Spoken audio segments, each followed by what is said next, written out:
గాంధీ తీసుకున్నటువంటి ఓట్ చోరీ కార్యక్రమం దేశ రాష్ట్ర ప్రజలు తీవ్రంగా పరిగణించాల్సిన అవసరం ఉన్నది.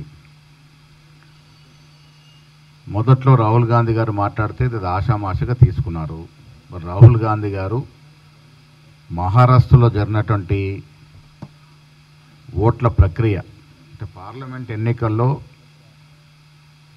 కాంగ్రెస్ పార్టీకి మెజారిటీ వచ్చి కేవలం 6 మాసాల్లో జరిగిన అసెంబ్లీ ఎన్నికల్లో దాదాపు 1 కోటి ఓట్లు అదనంగా మహారాష్ట్రలో జమైన తీరు చూస్తే ఏ రకంగా BJP party election commission of ఇండియాని ప్రభావితం చేసి గుప్పెట్లో పెట్టుకొని ఇష్టారాజ్యంగా ఓట్ల అవకతవకలు పాట్లాడుతున్నటువంటి వాస్తవాలు రాహుల్ గాంధీ సాక్ష్యాలతో బయటపెట్టాడు. కర్ణాటకలోని మహాదేవపుర నియోజకవర్గంలో ఓటర్ జాబితా తప్పులని బీజేపీ చేసిన మోసాలని రాహుల్ గాంధీ స్పష్టంగా బయటపెట్టినట్టు సందర్భం. లక్షలాది ఓట్లని చేర్చడం, తమవి కావనుకున్న అర్హులైన ఓట్లని తొలగించడం, ఈ రెండు కూడా చాలా దిగజారి బీజేపీ పార్టీ చేస్తూ ఉంది. ఇప్పుడు తాజాగా హర్యానాలో బీజేపీ చేసిన కుట్రల వల్ల ఎలక్షన్ల యొక్క తీర్పులు తారుమారినట్టు పరిస్థితి, వాటిని కూడా నిన్నగాక మొన్న రుజువులతో బయటపెట్టినటువంటి సందర్భం. హర్యానాలో కాంగ్రెస్ పార్టీకి ఓవరాల్గా రాష్ట్రంలో దక్కాల్సినటువంటి విజయాన్ని రాష్ట్ర ప్రజలంతా కూడా కాంగ్రెస్ గెలుస్తున్నట్టు పరిస్థితి నుంచి కాంగ్రెస్ గెలవకుండా బీజేపీ అధికారం చేజిక్కిన తీరుని పరిశీలిస్తే హర్యానా రాష్ట్రంలో 25 లక్షలకు పైగా నకిలీ ఓటర్లు ఉన్నారు. 5 లక్షలకు పైగా ఉన్న డూప్లికేట్ ఓటర్లు, 93 ఓట్లు తప్పుడు చిరునామాలు, ఒక వ్యక్తి పలు చోట్ల ఓటు నమోదు చేసుకున్నటువంటి పరిస్థితి, లక్షల మందికి పైగా ఓటర్ల ఫోటోల వివరాలు తప్పులు తరకగా ఉన్నటువంటి పరిస్థితి రాహుల్ గాంధీ స్పష్టంగా బయటపెట్టినారు. హర్యానాలో ఉన్నట్టు 2 కోట్లకు పైగా ఓట్లు ఉండగా 25 లక్షల దాకా నకిలీ ఓట్లు, అంటే ప్రతి 8 మంది ఓట్లలో ఒకరు నకిలీ ఓటరే. ఇది ఆధారాలతో బయటకట్టినటువంటి పరిస్థితి. అక్కడ ఒక మహిళా ఫోటోతో 22 ఎంట్రీలు ఉన్నాయి. ఇది వాస్తవం, అంటే ప్రూఫ్తో సహా రాహుల్ గాంధీ గారు చూపించిన పరిస్థితి. ఒకే మహిళా ఫోటోతో 100 ఓట్లు కార్డులు ఉన్నాయి. అంటే ఎన్ని చోట్ల వాళ్ళు ఓట్లు వేస్తూ ఉన్నారు. యూపీ వంటి ఇతర రాష్ట్రాల వారికి కూడా హర్యానాలో ఓట్లు నమోదు చేయించినారంటే, అన్నాడు మహారాష్ట్ర కూడా గుజరాత్ నుంచి తీసుకెళ్ళి ఓట్లు నమోదు చేయించి, పక్కనటువంటి తెలంగాణ రాష్ట్రం మంది ఉన్నటువంటి కొంతమందిని అక్కడ ఓట్లు నమోదు చేయించి తద్వారా బీజేపీ పార్టీ లబ్ధి పొందింది. బీహార్ పరిస్థితి దీనికి భిన్నం. అక్కడ బీజేపీ పార్టీకి పడవు అనుకున్నటువంటి బీసీ వెనకబడి తరగతి ఓట్లు, ఎస్సీ ఎస్టీ వారి ఓట్లు, ముస్లింల ఓట్లు, ఇవి మనవి కావనుకున్నటువంటి ఓట్లను సర్ పేరిట తొలగిస్తున్నారు. అట్లా లక్షల ఓట్లను తొలగించినటువంటి ప్రక్రియ జరుగుతూ ఉంది. సో బీజేపీ పార్టీ ఒక రాష్ట్రంలో ఒక రకంగా, ఒక రాష్ట్రంలో జోడిస్తూ ఉంటే ఒక రాష్ట్రం తీసేస్తూ ఉన్నారు. వారి పార్టీ గెలుపుకు అనుకూలంగా పరిస్థితులు మరుచుకుంటూ ఉన్నారు. ఇది ప్రజాస్వామ్యంలో విఘాతం కలిగించే ప్రక్రియ. ఎన్నికల కమిషన్ అంటే మనకు టిఎన్ శేషన్ గుర్తొస్తారు. బడా రాజకీయ నాయకులు వణుకు పుట్టించినటువంటి ఎలక్షన్ చీఫ్ కమిషనర్. ఇవాళ కమిషనర్లు బీజేపీ పార్టీకి ఫ్రంటల్ ఆర్గనైజేషన్ హెడ్స్ లాగా మారిపోయినారు, వారికి తాబేదారులుగా మారిపోయినారు. రాహుల్ గాంధీ ఇంత ప్రూఫ్, ఇంత సమాచారంతో ఎలక్షన్ కమిషన్ ఆఫ్ ఇండియాని ప్రశ్నిస్తే జవాబు చెప్పాల్సినటువంటి ఎలక్షన్ కమిషన్ ఆఫ్ ఇండియా రాజకీయ పార్టీలాగా మారి వ్యవహరిస్తూ రాహుల్ గాంధీ వ్యతిరేకంగా మాట్లాడుతూ ఉన్నారు. Election commission of India it self is giving political statements. ఇది దేనికి సంకేతము అంటే ఎలక్షన్ కమిషన్ ఆఫ్ ఇండియా మొత్తం కూడా బీజేపీ చెప్పు చేతుల్లో ఉంది. బీజేపీకి ఒక ఫ్రంటల్ ఆర్గనైజేషన్గా మారిపోయినటువంటి దుస్థితిది. ఎలక్షన్ కమిషన్ ఆఫ్ ఇండియా ఈ దేశ చరిత్రలో స్వయం ప్రతిపత్త కలిగినటువంటి సంస్థ, నిష్పక్షపాతంగా వ్యవహరించాల్సిన సంస్థ, ఏకపక్షంగా వ్యవహరిస్తున్నటువంటి తీరు పట్ల కాంగ్రెస్ పార్టీ తీవ్రంగా గర్హిస్తూ ఉంది. రాహుల్ గాంధీ దీని ఒక ఉద్యమంలో చేపట్టి ఆధారాలతో సహా సూచించినటువంటి పరిస్థితి, అయినా ఉలుకు పలుకు లేదు. అందుకే ఎలక్షన్ చోరీపై సిగ్నేచర్ క్యాంపెయిన్ కార్యక్రమం చేపట్టి ఈ రోజు వరకు 5 కోట్ల సంతకాల సేకరణ ఈ దేశంలో జరిగింది. మన రాష్ట్రంలో దాదాపు 6.5 లక్షల సంతకాల సేకరణ జరిగింది. దీన్ని ఇంకా తీవ్రంగా ఈ బై ఎలక్షన్ తర్వాత దీన్ని ప్రజలకు తీసుకెళ్తాం. ఎవరైతే ఎలక్షన్ చోరీ ఈ దేశంలో జరిగింది, ఎలక్షన్ల అవకతలు జరుగుతున్న నమ్ముతున్నారో వారే స్వయంగా వారి ఆధార్ కార్డు నంబర్ వేసి సంతకాలు పెడతా ఉన్నారు. 5 కోట్ల సంతకాలు ఈ దేశంలో జరిగినాయంటే ఎలక్షన్ కమిషన్ ఆఫ్ ఇండియా తీరుని అర్థం చేసుకోవాలి, ఏ రకంగా వారు అవకతవకలు పాల్పడుతున్నారో. మన రాష్ట్రంలో కూడా, తెలంగాణ రాష్ట్రం కూడా మున్సిపల్ ఎలక్షన్ అప్పుడు ఓటు చోరీ జరిగింది, ఓట్ల తొలగింపు జరిగింది. మన ఓట్లు కావు అనుకున్నవి మున్సిపల్ ఎలక్షన్లు 2016-17లో ఓటు తొలగించినారు. ఇలా జూబ్లీస్ ఎలక్షన్ జరుగుతూ ఉంది. అక్కడ కూడా పక్కా నియోజకవర్గాల యొక్క ఓట్లు నామోదు చేసుకొని ఉన్నారు. గత బీఆర్ఎస్ పాలనలో 10 ఏళ్ల పాలనలో అలాంటి ఓట్లు నామోదు చేసుకొని గెలుస్తూ వచ్చినారు. ఇవాళ 30% పైగా అక్కడ ఓట్లు కనబడట్లే.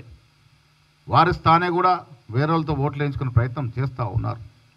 ఇదంతా కూడా బీజేపీ పార్టీ లోపాయకార సహకారంతో బీఆర్ఎస్ పార్టీ ప్రక్రియ పాల్పడే అవకాశం ఉంది. కాబట్టి ఎలక్షన్ కమిషన్ అప్రమత్తంగా ఉండాలని, మా కార్యకర్తలు కూడా అప్రమత్తంగా ఉండాలని వారిని నేను సూచిస్తూ ఉన్నాను. రాహుల్ గాంధీ చేపట్టినటువంటి ఈ కార్యక్రమం నవంబర్ మాసంలో రాష్ట్రపతిని కలిసేటువంటి కార్యక్రమం ఉంటుంది. ఈ 5 కోట్లు ఇంకా అప్పటి వరకు 6 కోట్ల సంతకాలను సేకరణ అవుతాయి.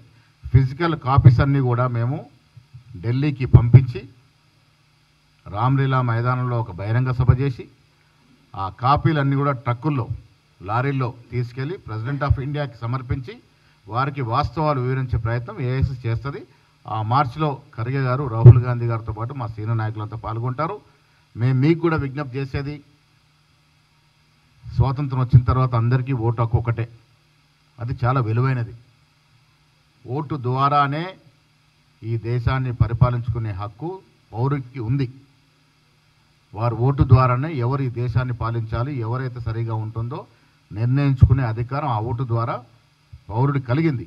కానీ దొంగ ఓట్లు నామోదు చేసుకొని నిజమైన పౌరుల యొక్క ఓటు తొలగించి తద్వారా ఓటు దొంగిలింపుకి అయితే ప్రక్రియకు పాల్పడుతుందో బీజేపీ ఈ దేశంలో ప్రజాస్వామ్యాన్ని అపాసం చేస్తూ ఉంది, ప్రజాస్వామ్యాన్ని కూని చేస్తూ ఉంది. అధికారమే పరమావధి, ఏది ఏమైనా అధికారంలో ఉండాలని ఒక తపనతో మోడీ గారి నేతృత్వంలో అమిత్ షా గారు ఇలాంటి కార్యక్రమాలకి పాల్పడుతూ ఉన్నారు. నిస్వార్థంగా, నిజాయితీగా రాహుల్ గాంధీ గారు భారత్ జోడో యాత్ర చేయడం, న్యాయయాత్ర చేయడం, తద్వారా వారికి తెలిసిన వివరాలని ఊరికే విమర్శల ద్వారా కాకుండా సాక్ష్యాల ద్వారా సాక్ష్యాలు ప్రవేశపెడుతూ, సాక్ష్యాలు చూపిస్తూ మన హర్యానాలో వారు పత్రికా సమావేశం ఏర్పాటు జరిగింది. హర్యానాలో కానీ, బీహార్లో కానీ, కర్ణాటకలో కానీ, మహారాష్ట్రలో కానీ జరుగుతున్నటువంటి ఓట్ల అవకతవకల తీరు పట్ల ప్రజలు అర్థం చేసుకోవాల్సిన అవసరం ఉన్నది, దీన్ని గ్రహించాల్సిన అవసరం ఉన్నది. ప్రజాస్వామ్యంలో ఈ రకమైనటువంటి ఓటు అవకతవకలు పాల్పడి నిరంతరం అధికారంలో ఉండాలనే ప్రయత్నం అయితే బీజేపీ చేస్తూ ఉందో దాన్ని ప్రజలు అర్థం చేసుకొని దాన్ని తిప్పికొట్టాల్సిన అవసరం ఉన్నది. ధన్యవాదములు.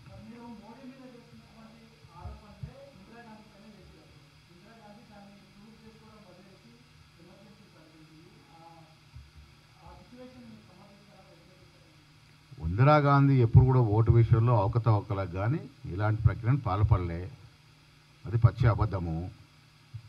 ఆనాడు ఎమర్జెన్సీ ఇందిరాగాంధీ తీసుకురావడానికి చాలా రకాల కారణాలు ఉన్నాయి. మేడం దాని మీద రెస్పాండ్ చేస్తారు. ఇవాళ మోడీ గారి నేతృత్వంలో జరుగుతున్నటువంటి బీజేపీ పాలన మీరు రకరకాల రాష్ట్రాల్లో చూడండి, పౌరుడిగా ఓటు హక్కుని కాలరాసే హక్కు ఎవరికి లేదు. అలాంటి సర్ అని పేరు పెట్టి ఎస్ఐఆర్తో బీహార్లో చాలా వరకు నిజమైన పౌరుల యొక్క ఓట్లు తొలగింపుకు పాల్పడ్డారు. కారణం ఏంటంటే అక్కడ మేము గెలిచే పరిస్థితి లేదు కాబట్టి, ఈ ఓట్లుంటే ఈ ఓట్లు ఆర్జేడీ కాంగ్రెస్ అలయన్స్కి పడతాయి కాబట్టి ఈ ఓట్లు తొలగించాలని.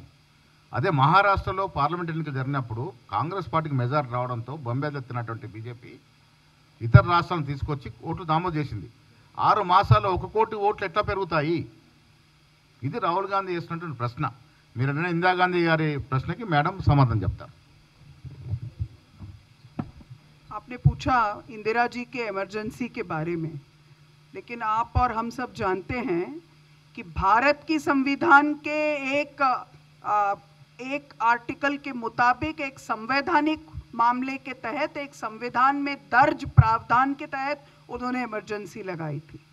इमरजेंसी का समर्थन कोई करता है या नहीं करता है उसका सवाल नहीं है।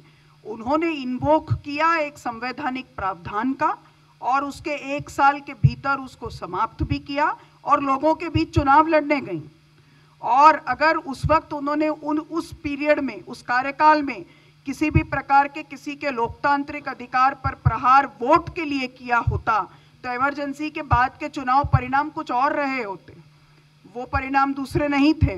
उन्होंने उसको, लोगों के मैंडेट को पूरे विनम्रता से स्वीकार किया और कहा कि वो लोकतंत्र के प्रति उनका संकल्प अड़िग है और वापस वो लोगों के बीच में गई। और फिर इतिहास है कि किस तरह से सबसे पहले वो मोतिहारी में उस वक्त की सत्तारूढ़ सरकार जिन दलितों तक नहीं पहुंच पाई थी, वो हाथी की पीठ पर भी बैठ करके वो गई और उसके बाद वापस उन्होंने लोगों का जनमत हासिल किया और लौट कर आए।